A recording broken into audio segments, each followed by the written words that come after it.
आज नई एक्टिविटी है जिसमें दिवाली के बारे में बताना है। दिवाली क्यों मनाते हैं, कैसे मनाते हैं, रीजन देना है आपको, रीजन बताना है आपको, किस वजह से बनाते हैं और दिवाली के दिन क्या क्या करते हैं वो सब बताना है आपको।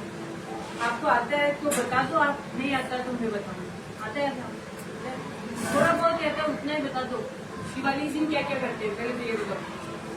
दिवाली के दिन घर की सजावट करते हैं, दीपक जलाते हैं, अच्छे मिठाई बनाते हैं, कपड़े पहनते हैं। दिवाली के दिन हम उस दिन सुबह तो पूजा नहीं करते, शाम को पूजा करते हैं। एक तो लक्ष्मी जी की, सरस्वती माँ की और गणपति महाराज की, तीन की पूजा करते हैं ना। पूजा करने के बाद में आरती वगैरह सब कुछ होने के बाद में फिर सबके पाँव छूते हैं, उनका आशीर्वाद लेते हैं। फैमिली वालों का आशीर्वाद लेने के बाद सबके साथ खाना खाते हैं। सारे घर वाले मिलकर खाना खाते हैं। खाना खाने के बाद में सब मिलकर पटाखे सब कुछ छुड़ाते हैं। पटाखे होते हैं जैसे फुलझड़ी, अनार हुआ, सब कुछ छुड़ाने के बाद में उसके बाद में सब सो जाते हैं ना। सब तो फिर सोते हैं, सब सोते हैं। हाँ, मैं फिर दूसरे दिन उठ के गोवर्धन पूजा करते हैं। गोवर्धन पूजा के बाद में सबके पाँव छूते हैं, खाना खाते हैं, उस दिन मिठाइयाँ बनाते हैं, सब बनाते हैं। एक दूसरे के घर जाकर पाँव छूते हैं, छूते हैं ना। जिस दिन दिवाली होती है उस दिन लाइटों से अपना घर सजाते हैं, साफ सफाई करते हैं और बर्तन खरीदते हैं, सोना चांदी खरीदते हैं, सब कुछ खरीदते हैं ना। ये एक भाईचारे का त्योहार है। किसका त्योहार है? सजावट करते हैं ना उस दिन। उस दिन लाइटों का ही त्योहार नहीं होता, उस दिन दीपावली है ना, एक त्योहार है जो भाईचारे का त्योहार होता है। उस दिन सब ऐसे खुशियों से रहते हैं। ये सबसे बड़ा त्योहार है हमारे हिंदू धर्म में, दीपावली। क्यों मनाते हैं ये पता है आपको? क्यों मनाते हैं दिवाली? जिसको आता है वो जोर से बोलो, दीपावली क्यों मनाते हैं?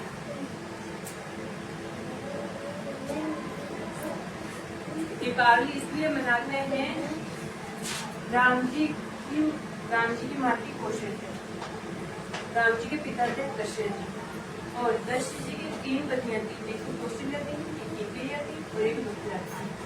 मथुरा के बेटे थे दो, शत्रुघ्न और लक्ष्मण। कैकेयी के बेटे थे एक भरत, और राम जी के बेटे कौशल्या जी के बेटे थे राम जी। हो गए ये चार भाई थे। तब कैकेयी है ना, जैसा राम जी को प्यार करती थी, भरत को प्यार करती, उतना ही राम जी को प्यार करती थी।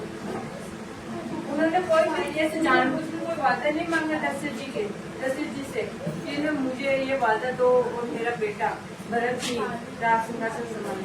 ये सब देवताओं की है ना एक जाल था।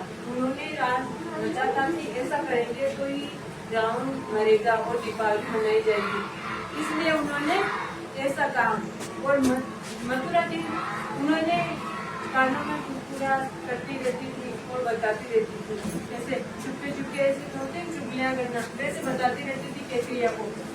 और मथुरा के है ना जीव थे माँ सरस्वती, वो विराजमान थी, वो बोल रही थी सब कुछ कि ना जैसा हम कर रहे, देवी देवता ने सोचा कि हम जैसा कर रहे हैं ना वैसा ही चला सब कुछ। उनके मन में कोई भी ऐसी भावना नहीं थी, कोई करना की कोई है ना इच्छा नहीं थी, किसी से भी इच्छा नहीं करते थे कि राम जी बन गया या भरत बन गया तो हम इससे इच्छा करें, कोई जलन हो, ऐसी कोई भी नहीं थी। तब कैकेयी ने दशरथ जी से एक वादा मांगा, दो मांगे थे, दो शर्तें रखी थी कि मेरा बेटा भरत अयोध्या का राज सिंहासन संभाले, और दूसरी शर्त यह थी कि वो 14 साल के लिए कहाँ जाए? कहाँ जाए? वनवास जाए। तब दशरथ जी ने सोचा कि मेरा बेटा बड़ा बेटा होकर वो 14 साल के लिए वनवास जाएगा, वो छोटा बेटा भरत वो राज सिंहासन कैसे संभालेगा इतना बड़ा? तब बात कैकेयी ने पहली वादा मांग लिया और दो शर्तें रख दी, तब मानना ही पड़ता उन्होंने। तब उन्होंने मान तो लिया, पर ऐसी कोई ऐसे टूट गए थे, वो दशरथ जी टूट गए थे पूरे के पूरे की मेरा बड़ा बेटा 14 साल के लिए वनवास जा रहा है। उसके बाद में राम जी ने कहा कि मैं माँ कैकेयी दोनों शर्तों मानने के लिए तैयार हूँ। भरत जी इसका राज सिंहासन संभालेगा अयोध्या का, और मैं 14 साल